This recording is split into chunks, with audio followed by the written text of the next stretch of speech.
नमस्कार. गणितात ना काही गोष्टी खूप अवघड वाटतात, पण खरं तर तसं नसतं. त्यांच्या मागे असतात काही सोप्या, मस्त ट्रिक्स. आज आपण गणिताची अशीच काही सिक्रेट्स म्हणजे रहस्य जाणून घेणार आहोत. मग सुरू करायचं का? आता बघा, भूमिती, त्यातही ते घन आणि इष्टिकाचितीसारखे आकार किंवा दशांश चिन्हानंतरची संख्या कशी वाचायची, यात थोडा गोंधळ होतोच, नाही का?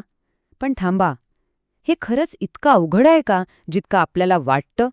अजिबात काळजी करायची नाही, कारण आज आपण अशा काही सिंपल ट्रिक्स शिकणार आहोत की त्यानंतर हे सगळे विषय एकदम सोपे आणि इंटरेस्टिंग सुद्धा वाटायला लागतील.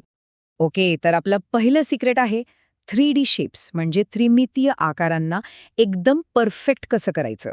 आणि हे परीक्षेसाठी तर खूपच महत्वाचं आहे, लक्षात ठेवा. चला तर मग सुरुवात करूया घन आणि इष्टिकाचिती या दोन महत्वाच्या आकारांपासून. यांच्यातला फरक अगदी सोपा आहे. बघा, घन म्हणजे काय, तर आपल्या सापशिडी खेळताना जो फासा असतो ना तो, ज्याच्या सगळ्या बाजू, सगळे पृष्ठभाग चौरस असतात. आणि इष्टिकाचिती, ती म्हणजे वीट किंवा आपली कंपास पेटी, हिचे पृष्ठभाग आयताकृती असतात. झालं, इतकंच आहे. आता पुढचा शब्द आहे शिरोबिंदू. हे काय असतं? काही अवघड नाहीये. शिरोबिंदू म्हणजे साध्या भाषेत त्या आकाराचे कोपरे, कॉर्नर्स, जिथे सगळ्या कडा येऊन मिळतात. आणि हे लक्षात ठेवायला एक भारी ट्रिक आहे. शिरोबिंदू या शब्दात किती अक्षरे आहेत? 4. आता या 4ची दुप्पट करा. किती झाले? 8. बस. म्हणूनच घन आणि इष्टिकाचिती या दोघांनाही 8 शिरोबिंदू असतात. आहे की नाही सोपं? ठीक आहे. आता पुढे आहेत पृष्ठे. पृष्ठे म्हणजे काय, तर त्या आकाराच्या सपाट बाजू.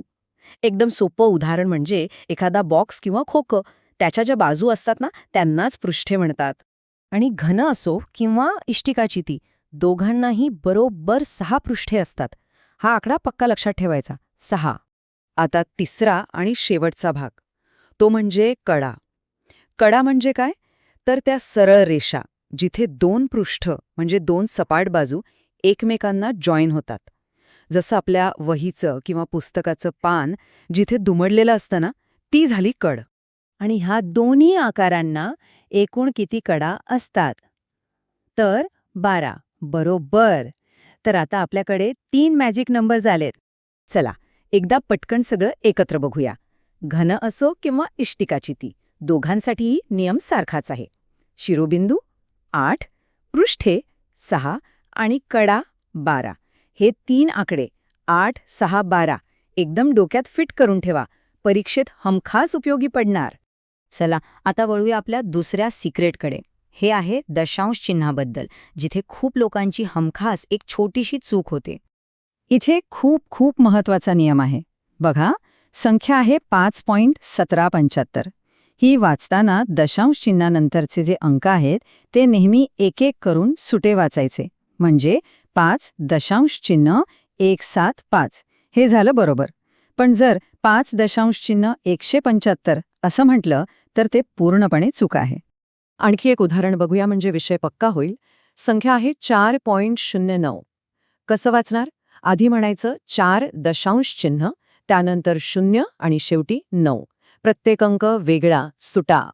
आणि हा नियम विसरू नये म्हणून एक मजेशीर वाक्य आहे, ते कायम लक्षात ठेवा. 175 म्हणू नको शामराव. हे वाक्य जर डोक्यात ठेवलं तर दशांश चिन्हाची चूक परत कधीच होणार नाही. तर मग आज आपण काय शिकलो? जे 2 सगळ्यात महत्वाचे मुद्दे आहेत ते एकदा परत बघूया. आजचे 2 महत्वाचे सिक्रेट्स. पहिलं, घन किंवा इष्टिकाचितीला नेहमी 8 शिरोबिंदू, 6 पृष्ठ आणि 12 कडा असतात. 8, 6, 12. आणि दुसरं सिक्रेट, दशांश चिन्हानंतर आलेला प्रत्येक अंक हा एक एक करून म्हणजे सुटा वाचायचा, कधीही एकत्र नाही.